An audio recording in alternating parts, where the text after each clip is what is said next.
Bismillahirrahmanirrahim. Assalamualaikum warahmatullahi wabarakatuh. Innal hamdalillah nahmaduhu wa nasta'inuhu wa nastahdi bihi wa nastaghfiruh. Wa na'udzu billahi min syururi anfusina wa min sayyiati a'malina. Man yahdihillahu fala mudilla lahu wa man yudlil fala hadiya lahu.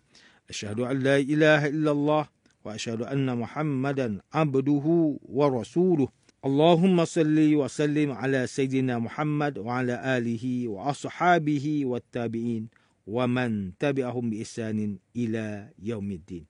A'udzu billahi minasyaitonir rajim. Ya ayyuhalladzina amanu taqullaha haqqa tuqatih wa la tamutunna illa wa antum muslimun. Amma ba'd. Yang berusaha Tuan Haji Ahmad Nazri Muhammad Yusof selaku penerbit rancangan tafsir Al-Quran dan seterusnya sidang pendengar yang dirahmati Allah Subhanahu wa taala. Alhamdulillah, syukur kepada Allah Subhanahu wa taala dengan nikmat iman dan Islam. Kita dapat bersama-sama untuk memahami dan menghayati setiap kalimah, setiap ayat Al-Quran. Mudah-mudahan dengan kita memahami ayat Al-Quran, kita termasuk daripada mereka yang senantiasa mencintai dan menghayati Al-Quran, dan kita mengharapkan semoga Allah Ta'ala memberikan kepada kita taufik dan hidayah untuk kita beramal dengan ayat-ayat Al-Quran. Tuan-tuan, puan-puan para pendengar yang dimuliakan, bersama saya Profesor Dr. Muhammad Najib bin Abdul Kadir, Pusat Kajian Al-Quran dan As-Sunnah, Fakulti Pengajian Islam, Universiti Kebangsaan Malaysia. Pada hari ini kita akan menyambung kembali rancangan tafsir Al-Quran bagi siri ke-64. InsyaAllah pada kali ini kita akan membincangkan mengenai pentafsiran ayat yang ke-98 dan 99 surah Hud. A'udzu billahi minasyaitonir rajim. Bismillahirrahmanirrahim. يقدم قومه يوم القيامة فأوردهم النار وبئس الورد المورود وأتبعوا في هذه لعنة ويوم القيامة بئس الرفد المرفود. Fir'aun akan mengetuai kaumnya pada hari kiamat, kemudian tetaplah ia akan membawa mereka masuk ke neraka. Dan seburuk-buruk tempat yang dimasuki ialah neraka. Dan mereka diiringi oleh laknat yang tidak putus-putus di dunia ini. Dan pada hari kiamat, sebenarnya laknat itu adalah seburuk-buruk pemberian yang diberikan. Sidang pendengar yang dirahmati Allah, Profesor Dr. Muhammad Qurasyab melalui kitabnya Tafsir Al-Misbah mentafsirkan ayat ke-98 dan 99 surah Hud dengan menyatakan bahawa perintah Fir'aun kepada kaumnya bukanlah suatu perintah yang benar. Hal ini kerana dia, iaitu Fir'aun, melakukan perbuatan buruk di dunia ini yang diikuti oleh kaumnya tak ubah seperti penggembala dengan kambing-kambingnya. Sehingga dia akan memimpin kaumnya pada hari kiamat sebagaimana dia memimpin mereka di dunia ini. Maka akibatnya di akhirat kelak, dia pasti akan membawa kaumnya ke dalam neraka. Dan seburuk-buruk tempat yang dimasuki adalah tempat yang didatangi oleh Fir'aun dan kaumnya. Dan mereka diiringi di sini, yakni di dunia ini, dengan laknat yang tidak putus-putus oleh Allah, para malaikat dan manusia yang melihat dan mengetahui kemungkaran dan penderhakaan yang dilakukan mereka. Dan begitu pula pada hari kiamat, semua makhluk akan melaknatnya, dan sebenarnya laknat itu adalah seburuk-buruk pemberian yang diberikan. Kalimah awradahum yang bermaksud membawa diambil daripada kata dasar yang pada asalnya bermaksud untuk membawa kepada sumber air. Manakala kalimah al-wirdu adalah air yang dituju. Tetapi ayat ini sebenarnya mengandungi ejekan atau sindiran terhadap Fir'aun dan kaumnya. Dengan menyamakan neraka dengan rasa panas, membahang serta menyamakan azab dan seksaan seperti air. Kemudian, kegiatan buruk yang mereka lakukan tanpa rasa bersalah pula diumpamakan dengan seseorang yang rasa dahaga menuju ke sumber air. Hal ini menunjukkan bahawa perbuatan buruk mereka itu hanya akan membawa kepada kesengsaraan dan hukuman yang menyakitkan. Kalimah awradahum yang digunakan dalam ayat ini menunjukkan ke atas peristiwa yang telah berlaku, sedangkan peristiwa Sedangkan peristiwa Fir'aun akan membawa kaumnya ke dalam neraka itu belum berlaku. Maka kita dapat fahami di sini bahawa kalimah ini digunakan bertujuan untuk menunjukkan kepastian dan kebenaran bahawa mereka akan berlakunya peristiwa tersebut. Profesor Dr. Muhammad Quraish Shihab seterusnya mentafsirkan kalimah fi hazihi yang mengisyaratkan pada maksud dunia. Kalimah dunia tidak disebut dalam ayat ini untuk memberi gambaran bahawa dunia Fir'aun dan segala kemegahan serta kekuatannya yang sangat banyak berbanding para pendahaka yang lain tidak memberi sedikit pun kelebihan atau keistimewaan untuk dirinya, bahkan ia seolah-olah dianggap tidak wujud sama sekali kerana segalanya akan berakhir dengan kemusnahan. Kalimah fi hazihi yang mengisyaratkan kepada sesuatu yang dekat juga seringkali digunakan untuk menunjuk sesuatu yang remeh dan tidak penting. Kalimah ar-rifdu yang bermaksud pemberian kebiasaannya digunakan sebagai pemberian yang membantu seseorang memenuhi keperluan hidupnya. Namun dalam ayat tersebut, kalimah ar-rifdu turut mengandungi sindiran dan ejekan seperti kalimah al-wirdu. Sebelum ini, kalimah ar-rifdu menerangkan kepada kita bahawa laknat yang diterima Fir'aun dan pengikutnya itu seolah-olah merupakan suatu pemberian yang mereka dambakan sebagaimana layaknya seseorang yang memerlukan. Memang selayaknya mereka menerima laknat yang tidak putus-putus oleh Allah, para malaikat dan manusia yang melihat dan mengetahui kemungkaran dan penderhakaan yang dilakukan mereka. Sidang pendengar yang dimuliakan, Profesor Dr. Haji Abdul Malik bin Abdul Karim Amrullah atau lebih dikenali sebagai Hamka melalui kitabnya Tafsir Al-Azhar ketika mentafsirkan ayat yang ke-98 dan 99 surah Hud menerangkan bahawa kalimah yaqdumu bermaksud mendahului. Sebagaimana di dunia ini ketika Fir'aun hendak berangkat ke mana-mana, maka dia dan kenderaannya yang akan bergerak mendahului yang lain. Pengikut Fir'aun merupakan pengiring baginya semata-mata. Maka kita dapat gambarkan dalam ayat ini bahawasanya di akhirat kelak, Fir'aun juga yang akan terlebih dahulu mengetuai perjalanan menuju azab dan seksaan daripada Allah.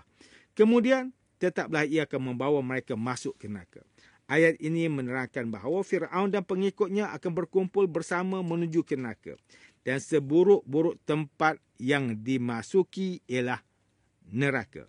Seperti mana yang kita ketahui, Fir'aun pada zaman Nabi Musa AS telah mengaku dirinya sebagai Tuhan dan mendapat sokongan daripada pengikut-pengikut di bawah pemerintahannya, pendeta-pendeta dan ahli-ahli sihirnya.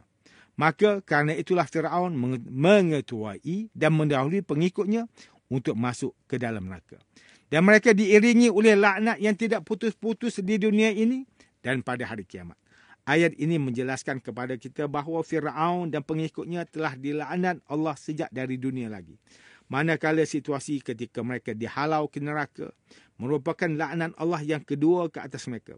Tidak kira betapa hebat dan berkuasanya Fir'aun ketika itu, namun seluruh hidupnya diliputi dengan laknat serta kutukan daripada rakyatnya yang teranaya. Fir'aun dan pengikutnya bukan sahaja mendapat laknat di dunia, bahkan mereka turut mendapat laknat di akhirat. Dan laknat itu adalah seburuk-buruk pemberian yang diberikan. Jika sebelum ini Fir'aun sentiasa dimuliakan dan disanjung tinggi oleh pengikutnya, namun di akhirat kelak mereka akan menerima yang sebaliknya, iaitu ancaman dan seksaan. Sidang pendengar yang dirahmati Allah, Profesor Dr. Tengku Muhammad Hasbi As-Siddiqi menulis kitabnya Tafsir An-Nur mentafsirkan ayat ke-98 dan 99 surah Hud ini dengan menyatakan bahawa Fir'aun mendahului pengikutnya pada hari kiamat ke neraka, lalu dia membawa masuk pengikutnya ke dalam neraka, kecuali mereka yang sudah beriman. Ada keterangan yang kuat mengatakan bahawa neraka diperlihatkan kepada keluarga Fir'aun setiap pagi dan petang bermula selepas kematian mereka. Allah Subhanahu Wa Taala berfirman dalam surah Ghafir ayat yang ke-46, An-naru yu'raduna 'alaiha ghuduwan wa 'ashiyya wa yawma taqumus sa'atu adkhilu ala fir'auna ashaddal azab. Maka Mereka, Fir'aun dan pengikut-pengikutnya didedahkan kepada bahang api neraka pada waktu pagi dan petang semasa mereka berada dalam alam barzakh. Dan pada hari berlakunya kiamat, diperintahkan kepada malaikat, masukkanlah Fir'aun dan pengikut-pengikutnya ke dalam azab seksa api neraka yang seberat-beratnya. Profesor Dr. Tengku Muhammad Hasbi As-Siddiqui menjelaskan bahawa neraka adalah seburuk-buruk tempat yang didatangi untuk menghilangkan dahaga. Manusia perlukan air untuk mendinginkan tubuhnya dan menghilangkan dahaga. Orang yang masuk ke dalam neraka tidak akan berpeluang menikmati semua ini. Bahkan tubuh mereka akan dihangus di jela api yang sangat panas. Dan mereka diiringi oleh laknat yang tidak putus-putus di dunia ini dan pada hari kiamat. Ayat ini menjelaskan bahawa Fir'aun dan pengikutnya akan terus dilaknat oleh orang yang datang sesudah mereka. Kemudian pada hari kiamat pula mereka dilaknat pula oleh hamba-hamba Allah yang berkumpul di padang mahsyar. Akibatnya kutukan dan laknat ini berterusan menghujani mereka dari zaman ke zaman. Itulah seburuk-buruk pemberian yang diberikan kepada mereka, iaitu laknat yang terus menerus menghujani mereka.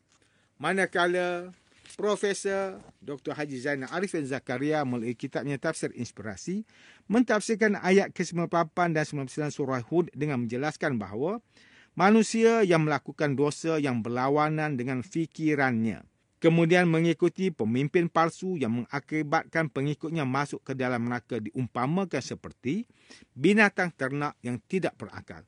Mereka mendapat laknat di sini, yakni di dunia dan juga pada hari kebangkitan. Laknat itu adalah seburuk-buruk pemberian yang diberikan, bahkan menjadi manusia yang dilaknat adalah dipanggil sebagai manusia yang hilang akal. Tuan-tuan dan puan-puan yang dirahmati Allah, demikianlah tafsir bagi ayat yang ke-98 dan 99 surah Hud menurut pentafsiran oleh para ulama. Ayat yang ke-98 dan 99 surah Hud ini menjelaskan kepada kita bahawa semua amalan yang dilakukan oleh manusia, sama ada kecil atau besar, akan ditimbang, dihitung dan dibalas oleh Allah Ta'ala di hari akhirat nanti. Tiada seorang pun yang akan terlepas daripada dihisap. Seluruh umat manusia tanpa mengira kedudukan dan pangkat akan menghadapi hari perhitungan, iaitu setiap insan akan menerima keputusan daripada Allah Subhanahu Wa Taala yang menentukan sama ada seseorang itu akan menuju syurga atau neraka. Seorang pemimpin akan dipersoalkan di akhirat kelak atas apa yang dilakukan semasa kepimpinannya. Pemimpin dan pengikut ibarat cermin yang menjadi permukaan refleksi, saling bergantungan antara satu sama lain. Setiap ahli masyarakat, sama ada pemimpin atau pengikut, harus melaksanakan tanggungjawab dan amanah untuk memastikan setiap pihak berada di atas landasan yang benar demi mencapai kesejahteraan di dunia dan di akhirat. Sidang pendengar yang dimuliakan, pemimpin yang baik adalah pemimpin yang mampu membawa pengikutnya kepada tauhid dan mengesahkan Allah Subhanahu Wa Taala. Matlamat utama kepimpinan dalam Islam ialah menunaikan segala kehendak syariat Islam dan menjauhkan perkara mungkar. Antara tugas utama pemimpin ialah menyatukan ummah. Pemimpin yang benar akan membawa ummah menjadi teguh dalam melaksanakan syariat Allah Subhanahu Wa Taala dalam masyarakat sehingga dapat memberi keadilan kepada orang Islam dan bukan Islam. Namun, jika pemimpin yang khianat membawa pengikutnya kepada syirik dan menolak tauhid, maka keterikatan mereka akan berlanjutan sehingga menemui Allah Subhanahu Wa Taala dalam keadaan saling salah menyalahkan di antara satu sama lain. Dalam hadis yang diriwayatkan daripada Anas radhiyallahu anhu, dia berkata, Rasulullah sallallahu alaihi wasallam bersabda, "Yuja'u bil imamil kha'ini yaumal qiyamah, fatukhasimuhu ar-ra'iyyah, fayuflihu alaih, fayuqalu lahu sudda ruknan min arkani jahannam." Pada hari kiamat, didatangkan seorang pemimpin yang khianat. Lalu rakyatnya berhujah dengannya. Akhirnya, mereka menang ke atas dirinya. Lalu dikatakan kepadanya, ke sana, tempatilah salah satu sudut neraka jahannam. Hadis riwayat Al-Bazzar. Semoga Allah Subhanahu Wa Taala memberi kita taufik dan hidayah di dalam memilih orang yang hendak kita ikuti di dalam pelbagai aspek kehidupan agar kita selamat di dunia dan akhirat. Sidang pendengar yang dimuliakan, antara pengajaran yang boleh kita ambil daripada tafsir ayat yang ke-98 dan 99 surah Hud ini ialah umat Islam hendaklah mencontohi keunggulan peribadi Nabi Muhammad sallallahu alaihi wasallam ke arah melahirkan sebuah masyarakat Islam yang hebat dan menjadi contoh teladan kepada dunia. Sebagai ahli masyarakat, sama ada pemimpin atau pengikut, kita harus melaksanakan tanggungjawab dan amanah untuk memastikan setiap pihak berada di atas landasan yang benar dan diredai oleh Allah Subhanahu Wa Taala. Sebagai seorang yang beriman, kita perlu fahami bahawa semua manusia akan kembali kepada Allah Subhanahu Wa Taala untuk menjalani hari perhitungan dan mendapat pembalasan daripada Allah Subhanahu Wa Taala di akhirat kelak.